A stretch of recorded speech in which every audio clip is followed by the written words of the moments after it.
नमस्कार, मयुरीज किचनमध्ये तुम्हा सर्वांचं खूप खूप स्वागत आहे। आज मी तुम्हाला दाखवणार आहे घरच्या घरी अगदी सोप्या पद्धतीने मलाई पनीर कसं बनवायचं। आता दुकानातून विकत घ्यायची काहीच गरज नाही। अगदी 1 लिटर दुधामध्ये हे छान असं मस्त क्यूब सारखं मलाई पनीर घरच्या घरी बनवायचं कसं ते मी तुम्हाला आज दाखवणार आहे।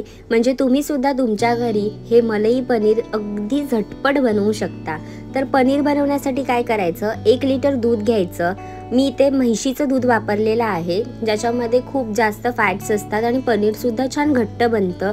तुम्ही इथे गाईचं दूध सुद्धा वापरू शकता, जे रेग्युलर पॅकेट्समध्ये येतं ते दूध वापरलात तरी सुद्धा चालेल, त्याचं सुद्धा बनतं। पण मी सजेस्ट करेन इथे म्हशीचं दूध वापरा। एक उकळी येईल दुधाला इतपत गरम करून घ्यायचं आणि त्यानंतर एक मोठ्या लिंबाचा रस, साधारण 1 चमचाभर, मोठा चमचाभर असेल एवढा रस घ्यायचा आणि तो ह्यामध्ये घालायचा। त्यानंतर तुम्ही पाहाल तर इथे दूध जे आहे ते फाटायला सुरुवात होईल। लिंबाचा रस घातल्यानंतर आपल्याला हे दूध जे आहे ते ढवळत राहायचं, म्हणजे सर्व बाजूला ते लिंबाचा रस पसरेल आणि दूध जे आहे ते फाटायला सुरुवात होईल। तर तुम्ही जशी जशी उकळी येईल, दूध गरम होईल, तसं तसं हे दूध फाटत जाईल। तुम्ही पाहू शकता, तर मी तुम्हाला थोड्या वेळाने दाखवते। बघा, हे पळी मी वर उचलल्यावरती दूध जे कसं फाटायला सुरुवात झालेलं आहे। हे म्हशीचं दूध असल्यामुळे छान असं घट्टसर असं फाटलं जातं, ज्याचा जो फॅट्स जे आहेत ते सर्व एकदम छान घट्ट असे तयार होत आहेत। आता थोड्या वेळाने तुम्ही पाहू शकता, ह्याच्यामधलं जे पाणी आहे दुधातलं ते सेपरेट झालेलं आहे आणि जे फॅट्स आहेत ते असं घट्टसर गोळे बनायला तयार झालेले आहेत। तर आता काय करायचं, एक भांडं घ्यायचं आणि त्यावर कॉटनचा कपडा ठेवायचा, स्वच्छ धुतलेला असा कपडा घ्यायचा।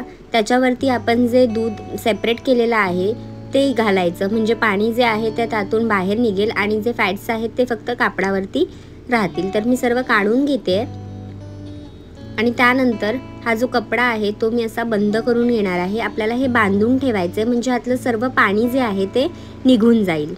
तुम्ही पाहू शकता, सर्व पाणी जे आहे ते भांड्यामध्ये जमा झालेलं आहे आणि मी आता हे सर्व पाणी कापडामधून काढून घेते। त्यानंतर काय करायचं, एक थंड पाण्याचा भांडं घ्यायचं, ज्याच्यात थंड पाणी, नॉर्मल टेम्परेचर, अगदी काही फ्रीजमधलं वापरायची गरज नाही आहे, साधं पाणी घ्यायचं।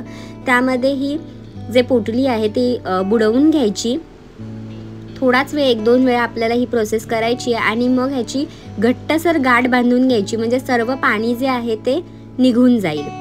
आणि गरम असेल तर मग ते सुद्धा थंड होईल, म्हणून थंड पाण्यामध्ये आपल्याला 1-2 वेळा बुडवून घ्यायचे आणि घट्टसर गाठ मारायची। पोटली घट्टसर बांधून झाल्याच्या नंतर त्यावर जड भांडं ठेवायचं आणि जाळीवरती सुद्धा तुम्ही हे ठेवू शकता, म्हणजे सर्व पाणी जे आहे ते निथळून जाईल। किंवा फ्रीजमध्ये सुद्धा तुम्ही हे ओव्हरनाईटसाठी ठेवू शकता। मी रात्रभर हे फ्रीजमध्ये ठेवलं होतं आणि सकाळी काढलं आहे। आता मी तुम्हाला ओपन करून दाखवणार आहे। किती सुंदर असे याचे क्यूब्स पडतात आणि घट्टसर सुद्धा हे फ्रीजमध्ये ठेवल्यावर होतं। एकदम मस्त सेट झालेलं आहे, तुम्ही पाहू शकता। एकदम मस्त पनीर तुम्ही पाहू शकता। तर मी कट करून दाखवते, एकदम छान असे क्यूब्स कट होतात। जर तुम्ही मयुरीज किचनला अजूनपर्यंत सबस्क्राईब केलेलं नसेल तर लगेच जा, सबस्क्राईब करा आणि बेल आयकॉनवर क्लिक करायला विसरू नका, म्हणजे अशा छान छान रेसिपीचं नोटिफिकेशन तुम्हाला मिळेल।